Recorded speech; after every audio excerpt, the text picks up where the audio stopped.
আজকে আমি আমার ক্রাশের সাথে দেখা করতে যাব। কি আমাকে মাশরুম দিয়ে মেকআপ করতে হবে? মেকআপটা কমপ্লিট করতে পারলে ক্রাশ আমাকে ডেটে নিয়ে যাবে? তাহলে তো মেকআপটা অবশ্যই করে দেখতে হবে।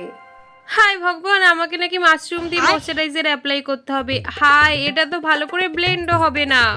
কিন্তু ময়শ্চারাইজার আমি যেমন তেমন করে সুন্দর করে ঠিক ব্লেন্ড করেই নিয়েছি, কিন্তু ফাউন্ডেশন কি করে মাখবো বন্ধুরা?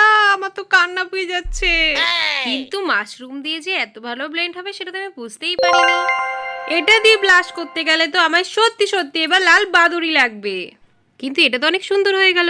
মহিমা আক্তার জিম আর নিবেদিতা সাহা, তোমরা দুজন আমাকে আগের ভিডিওতে নাম নিতে বলেছিলে। নতুন বন্ধুরা, তোমরাও যদি তোমাদের নামটা শুনতে চাও তাহলে জলদি করে নামগুলো কমেন্ট করে দাও। কি মাশরুম দিয়ে মেকআপটা কেমন করলাম?